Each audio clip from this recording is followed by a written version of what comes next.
जय देव जगन्नाथ जय शंकर शाश्वत जय सर्वसुराध्यक्षा जय सर्वसुरार्चिता जय सर्वगुणातीता जय सर्ववरप्रदा जय नित्य निराधारा जय विश्वंभरा व्यया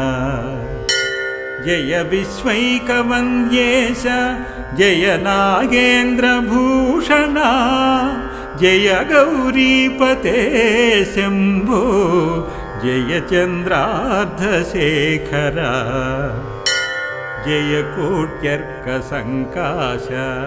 जय नान्तगुणाश्रेया जय भद्रविरूपाक्षा जयाचिन्त्य निरञ्जना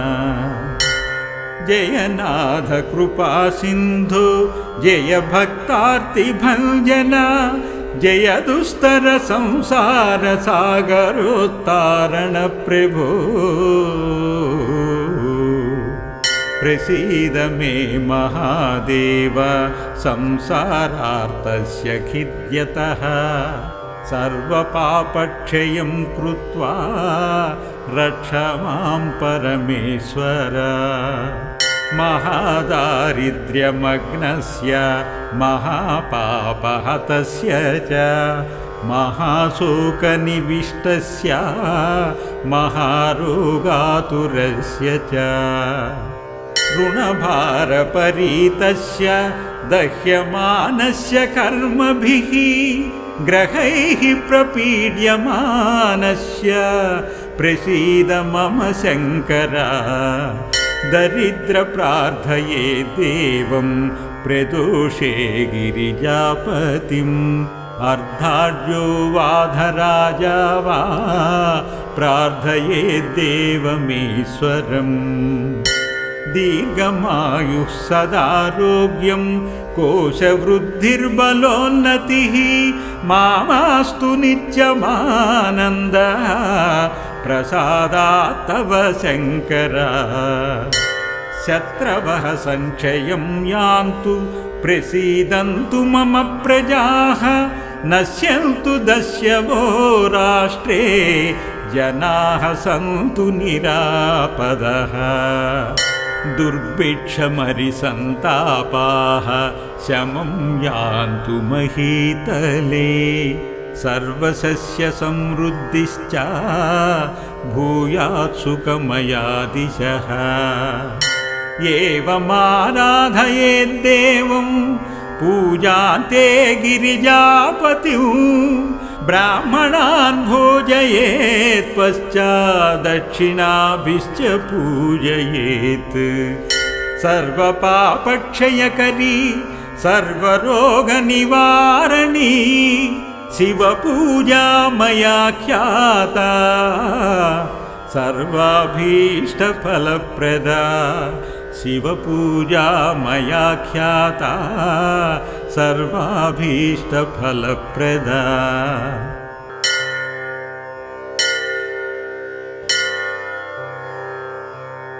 जय देव जगन्नाथ जय शंकर शाश्वत जय सर्वसुराध्यक्षा जय सर्वसुरार्चिता जय सर्वगुणातीता जय सर्ववरप्रदा जय नित्य निराधारा जय विश्वंभरा व्यया जय विश्वैकवन्द्येश जय नागेन्द्रभूषणा जय गौरीपते शंभो जय चन्द्रार्धशेखरा जय कोट्यर्कसङ्काश जय नान्तगुणाश्रेया जय भद्रविरूपाक्षा जयाचिन्त्य निरञ्जना जय नाथ कृपा सिन्धु जय भक्तार्तिभञ्जना जय दुस्तर संसार सागरोत्तारण प्रभो। प्रसीद मे महादेव संसारार्तस्य खिद्यतः सर्वपापक्षयं कृत्वा रक्ष मां परमेश्वर महादारिद्र्यमग्नस्य महापापहतस्य च महाशोकनिविष्टस्य महारोगातुरस्य च ऋणभारपरीतस्य दह्यमानस्य कर्मभिः ग्रहैः प्रपीड्यमानस्य प्रसीद मम शङ्कर दरिद्रप्रार्थये देवं प्रदोषे गिरिजापतिम् अर्धाढ्यो वाधराजा वा प्रार्थये देवमीश्वरम् दीर्घमायुः सदारोग्यं कोशवृद्धिर्बलोन्नतिः मामास्तु नित्यमानन्दः प्रसादात् तव शङ्कर शत्रवः संक्षयं यान्तु प्रसीदन्तु मम प्रजाः नश्यन्तु दस्यवो राष्ट्रे जनाः सन्तु निरापदः दुर्भिक्षमरिसन्तापाः शमं यान्तु महीतले सर्वसस्यसमृद्धिश्च भूयात् सुखमया दिशः एवमाराधयेद्देवं पूजान्ते गिरिजापतिं ब्राह्मणान् भोजयेत् पश्चात् दक्षिणाभिश्च पूजयेत् सर्वपापक्षयकरी सर्वरोगनिवारणी शिवपूजा मया ख्याता सर्वाभीष्टफलप्रदा शिवपूजा मया ख्याता सर्वाभीष्टफलप्रदा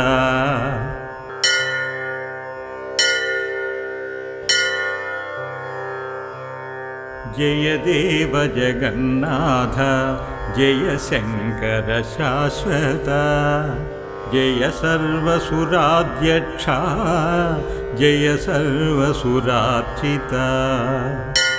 जय सर्वगुणातीता जय सर्ववरप्रदा जय नित्यनिराधारा जय विश्वम्भराव्यया जय विश्वैकवन्द्येश जय नागेन्द्रभूषणा जय गौरीपते शम्भो जय चन्द्रार्धशेखर जय कोट्यर्कसङ्काश जय नान्तगुणाश्रेय जय भद्रविरूपाक्ष जयाचिन्त्यनिरञ्जन जय नाथ कृपासिन्धु जय भक्तार्तिभञ्जन जय दुस्तर संसार सागरोत्तारण प्रभो प्रसीद मे महादेव संसारार्तस्य खिद्यतः सर्वपापक्षयं कृत्वा रक्ष मां परमेश्वर महादारिद्र्यमग्नस्य महापापहतस्य च महाशोकनिविष्टस्य महारोगातुरस्य च ऋणभारपरीतस्य दह्यमानस्य कर्मभिः ग्रहैः प्रपीड्यमानस्य प्रसीद मम शङ्कर दरिद्रप्रार्थये देवं प्रदोषे गिरिजापतिम् अर्धाढ्यो वाधराजा वा प्रार्थये देवमीश्वरम् दीर्घमायुः सदारोग्यं कोशवृद्धिर्बलोन्नतिः मामास्तु नित्यमानन्दः प्रसादात् तव शङ्कर शत्रवः संक्षयं यान्तु प्रसीदन्तु मम प्रजाः नश्यन्तु दस्यवो राष्ट्रे जनाः सन्तु निरापदः दुर्भिक्षमरिसन्तापाः शमं यान्तु महीतले सर्वसस्यसमृद्धिश्च भूयात् सुखमयादिशः एवमाराधयेद्देवं पूजान्ते गिरिजापतिं ब्राह्मणान् भोजयेत् पश्चादक्षिणाभिश्च पूजयेत् सर्वपापक्षयकरी सर्वरोगनिवारणी शिवपूजा मया ख्याता सर्वाभीष्टफलप्रदा शिवपूजा मया ख्याता सर्वाभीष्टफलप्रदा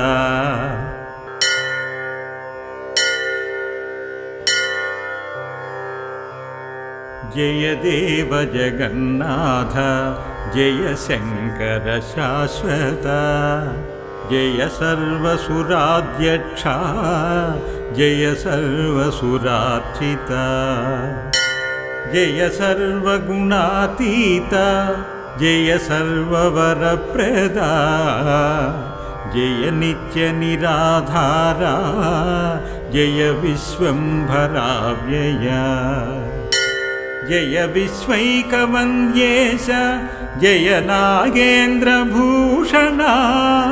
जय गौरीपते शम्भो जय चन्द्रार्धशेखरा जय कोट्यर्कसङ्काश जय नान्तगुणाश्रेया जय भद्रविरूपाक्षा जयाचिन्त्यनिरञ्जना जय नाथ कृपासिन्धु जय भक्तार्तिभञ्जना जय दुस्तर संसार सागरोत्तारण प्रभो प्रसीद मे महादेव संसारार्तस्य खिद्यतः सर्वपापक्षयं कृत्वा रक्ष मां परमेश्वर महादारिद्र्यमग्नस्य महापापहतस्य च महाशोकनिविष्टस्य महारोगातुरस्य च ऋणभारपरीतस्य दह्यमानस्य कर्मभिः ग्रहैः प्रपीड्यमानस्य प्रसीद मम शङ्कर दरिद्रप्रार्थये देवं प्रदोषे गिरिजापतिम् अर्धाढ्यो वाधराजा वा प्रार्थये देवमीश्वरम् दीर्घमायुः सदारोग्यं कोशवृद्धिर्बलोन्नतिः मामास्तु नित्यमानन्दः प्रसादात् तव शङ्कर शत्रवः संक्षयं यान्तु प्रसीदन्तु मम प्रजाः नश्यन्तु दस्यवो राष्ट्रे जनाः सन्तु निरापदः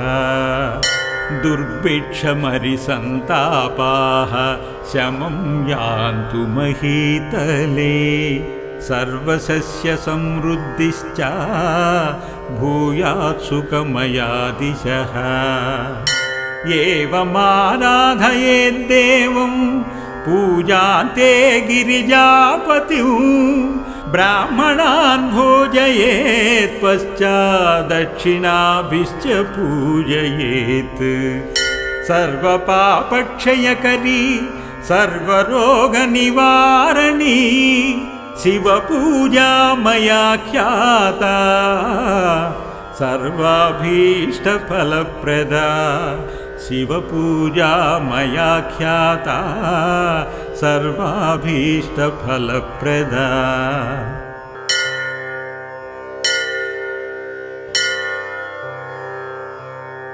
जय देव जगन्नाथ जय शङ्कर शाश्वत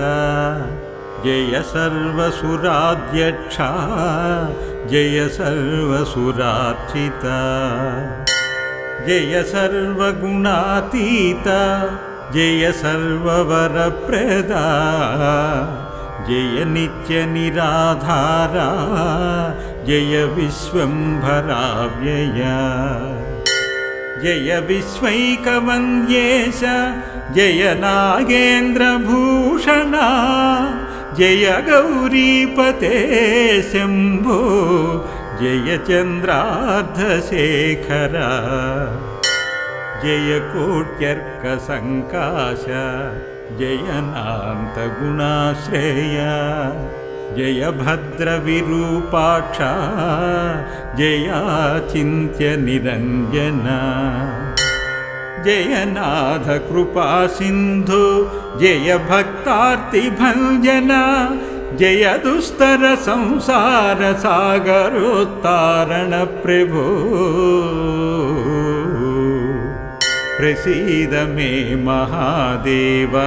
संसारार्तस्य खिद्यतः सर्वपापक्षयं कृत्वा रक्ष मां परमेश्वर महादारिद्र्यमग्नस्य महापापहतस्य च महाशोकनिविष्टस्य महारोगातुरस्य च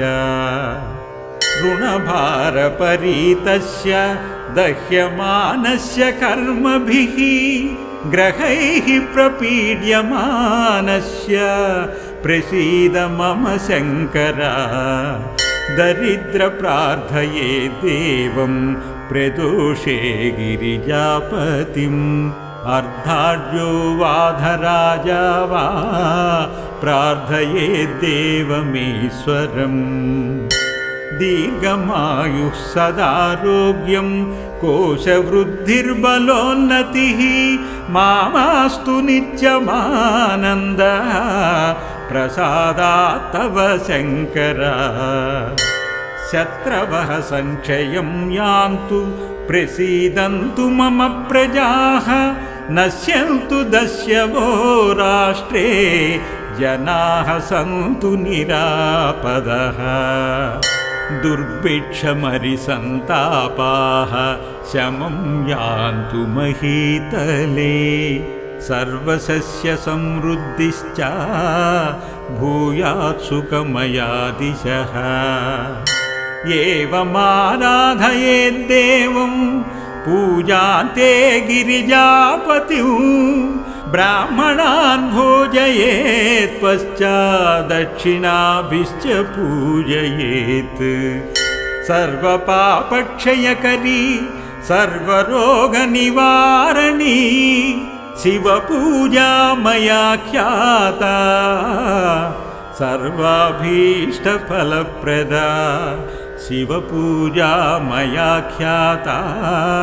सर्वाभीष्टफलप्रदा इति प्रदोष शिवस्तोत्रं सम्पूर्णम्।